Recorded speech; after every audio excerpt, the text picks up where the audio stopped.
So I keep seeing this debate online and it is driving me nuts.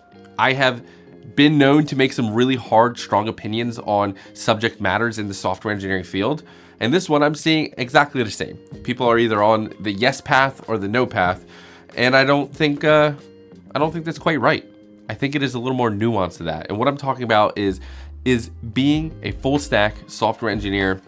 Is it a scam? Is it worth it? Is it even cool in 2025?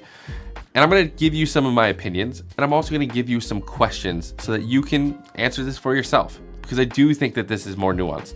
I don't think it's a yes or a no. I think it's a classic software engineering answer of, well, it depends. So let's dive in. Now, before we go any further, we need to kind of peel apart what a full stack engineer actually is.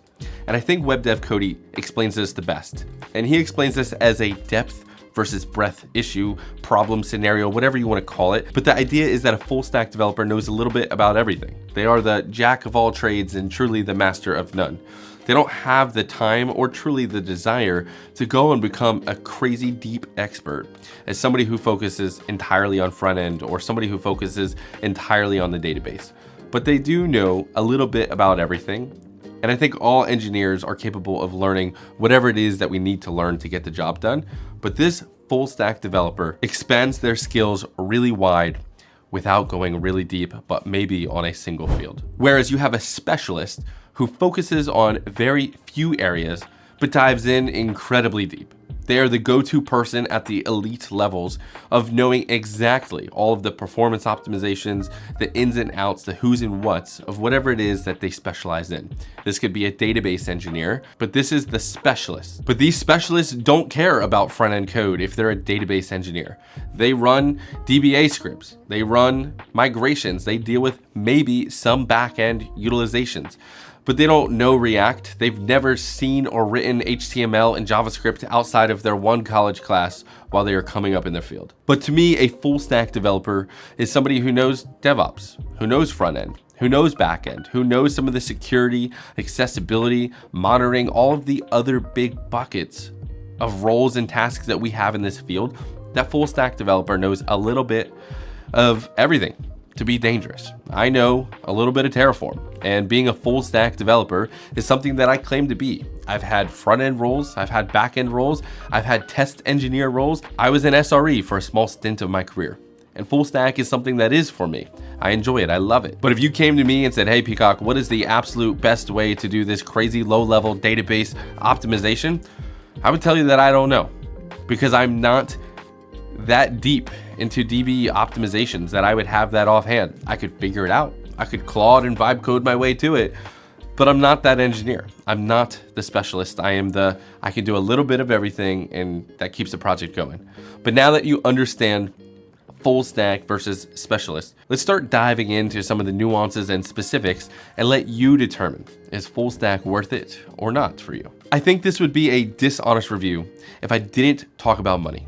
And some of you may be asking, and I know some of you that are watching are very young or very early in your career, what makes more money? Is it the specialist or is it the full stack developer?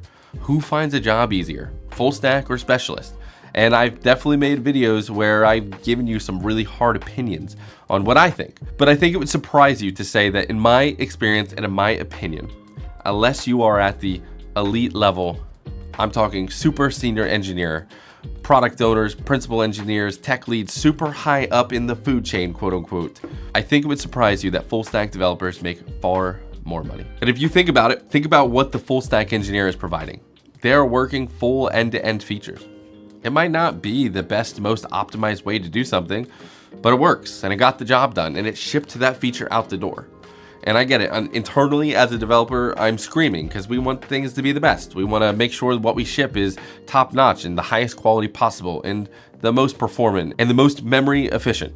It is what we care about. But that's not what product owners care about. They don't care about the fact that, yes, you are using this much of the heap versus somebody else. What they care is that you've shipped the feature and the customer is using it, and now you helped reduce churn. And I think because of this, full stack engineers early in your career not only give you lots of valuable experience and blah, blah, blah, but they're gonna make more money. In my experience, companies will pay for someone who handles more problems than can only focus or execute in one small area. But here's the flip side of this. I have said this before and I will stand on it now. If you work at a bigger company, being a specialist will make it easier for you to find a job.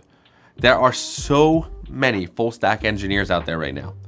It is challenging, whether you're full stack or specialist, to get a job. But if you're a specialist and you niched yourself down, your competition has also niched down. You're no longer trying to say you're some glorified unicorn that can do it all or do everything. But instead you're saying, no, I'm really, really good at database migrations. I'm really, really good at Keycloak security. I'm amazing at working with Bedrock and AWS because I'm some expert there. Having that ability to be a specialist, in my opinion, will find yourself a seat at a larger company far, far easier. So I think the first problem of is full stack engineering a scam or not is where you're at in your career. It's how much money you want to make long term. It's how much money you want to make short term. It's cool to be a full stack developer, but then find something you're truly passionate about because you've done it, and then niche down, dive into it. Gain the experience to become that specialist and go on into those elite levels of the career and make a shit ton of money. But I understand that money isn't everything, and sometimes it's about the culture and the company you're working for. And I think being a full stack developer or not directly impacts what kind of companies you can work for. Look, I think a harsh reality is if you want to work for a startup, if you want to work for a small business, if you want to be like one of 2 or 3 developers for a small company, being a full stack developer isn't just something that you are. It's honestly required. I don't know of any startups out there who are like, I just want the database expert. Maybe if they get some huge seed round, but they don't care about being the database expert. They're caring about getting product market fit. They're caring about shipping features at a much quicker scale because literally their lives depend on it. Their whole life's work might be wrapped up in this tiny bit of VC, and they can't have you not able to work some CI/CD crap because you're the database guy. And sometimes in these jobs, you'll be building user interfaces in the morning and fixing the fucking servers at night because prod has crashed because of said user interface that you just implemented. Don't ask me how I know that. I swear to God, it's not a personal experience, but it's definitely what I've seen in the past. But if you take that exact company and you're like, no, I want to work for Google, I want to work for Meta, I want to go to Netflix, they don't care that you know a little bit about everything. They want to pay you crazy money to know a lot of bit about one thing. That is where your specialists come in. And I think it is wrong of us to just look at the money and not also consider what kind of culture do you want? Do you want to have your hands in everything? Do you want to just focus on one thing? What is it that you need? And I think big tech companies have the luxury of hiring that super specified engineer. And I know in videos I've given you a really strong opinion that I think being a specialist will allow you to get a job quicker in 2025. And I've seen some comments that said, well, no shit, dude, that's not gonna work at a startup. You're right. You're totally on the money. And I should have specified in the other videos. So let me do it now. If you are trying to go for a startup, do not become a specialized engineer. Go and learn a little bit about all of it. You may be more focused on the front end than you are on the back end, but if there's a fire going on and there's only 3 developers, you damn well better know back end, or you're just going to be a waste of space, truly. And I think at the startup capacities, the startup speed, if you're a sole developer, being a waste of space is not going to allow you to keep that job. You need to not only prove your worth in the area where you're focused on, but you need to be moldable and flexible and have the ability to go off and work other things. And I think this is cool because as a developer, I don't know if it's, undiagnosed ADHD or what, but I could not stand working on any one thing for a long time. I love being able to run some Terraform or write some Java or go do some React. I love being able to work CI/CD, GitHub Actions, whatever it may be. I love the fact that I know how to do all of those things and I could work a product all the way left to right. I like how I have a little bit of design skills, so I know how to translate the features from technical terms to what the designer wants and vice versa. I love that. But it's not for everybody. And I love that I can be that firefighter. And I love that I can step up into other areas. It is fun for me. And if that's fun for you, then being a full stack developer is probably for you. But if that is not your personality type, if you're like, no, dude, I only want to write Java backend, fucking own it. Say that. Be so damn strong-willed that I only know Java backend. Ideally, you are also flexible enough to say, but I can be adaptable and I can learn whatever you need me to learn in a pinch, but like 80% of the time I want to be doing Java backend. Teams will appreciate that more than you can imagine. But with that, Know what kind of company you're going after. Know what kind of company is possible and what scale. Know if you're going to be an entrepreneur yourself and try to do this indie hacker solopreneur thing. Because tell you what, unless you're creating some kind of crazy microservice that is only ever on the back end or getting a partner with somebody else, the fact that you only know Java is not going to do you a whole lot of good. So I think for this, you just need to be honest to yourself. And this is what I mean when I say it depends. Being a full stack developer is not a scam if you find all those things, if you find all of those things fulfilling. But if it's not for you, then it is a scam. It's not worth your time, because this leads on to my final point and how fucking hard and how long it takes to be a really good full stack developer. There's a big difference between a junior and a senior engineer. I'm of the belief that there's an even bigger difference between a full stack developer that knows a little bit of Node or a little bit of React and a true full stack developer that has been doing it for a very, very long time. I have a giggle every time I hear somebody say that they're a full stack developer when they say they know fucking Next.js. And maybe that is offensive to some of you because you are that person. In my experience, you need to be able to actually produce full-fledged features and get it deployed. And then once it's deployed, you need to be able to monitor the living hell out of it, because with how today's world is going, security and DDoSing and all those things are just seemingly on the rise. And what's tricky about getting to this phase is you either need to honestly eat a lot of shit for a long time. You need to ask all of the questions. You need to throw yourself into low-key, sometimes extreme circumstances, because what you need is reps. If you want to be good at many things, you need many, many reps.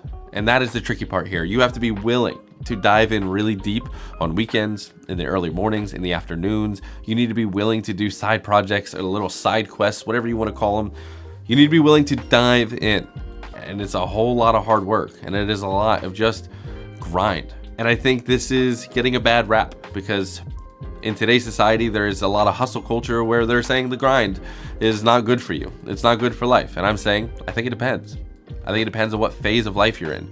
If you want to do it. If you don't want to do it, then don't do it. But just say like, no, that's not for me. I'm not interested in that kind of lifestyle, or I'm not interested in learning all those different tools. And that's fine. I promise you, you will find a place, or a place that you can call home in the software engineering field, but it might not be what you initially expected. In my experience, the ones who become a truly strong full stack developer are often the ones who become tech leads, who start managing people a little bit, because it is that firefighting mentality of like, no, I want to do all of it. Maybe not people manager full time, but yeah, helping my peers come up with their skills and teaching them all of the little onesie twosies that I know, and be able to touch all of these different pieces and understand the architecture. Those are the people that I find become tech leads, that become leaders in the field, and they love it, they enjoy it. And if that's not for you, that's cool. And if I could not say it enough, I think ultimately the answer here is it depends. What is it that you want? Do you want to do those things or not? And I think it's okay for that answer to change over time. I think what is really important here is just being honest. So I don't think full stack is for everyone, but I don't think it's a scam. If you love variety and you want to be working on new things all the time, and you want to understand how all these different pieces connect, if you want to learn more about the business side, go full stack and dive in deep. It's going to be a hard uphill battle, but I promise you it is worth it.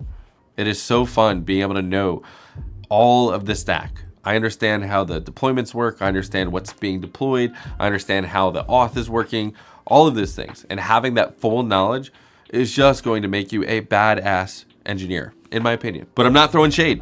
If you want to become the expert in one thing, if you want to become the specialist, if you want to go work on some of those open source tools, go do it.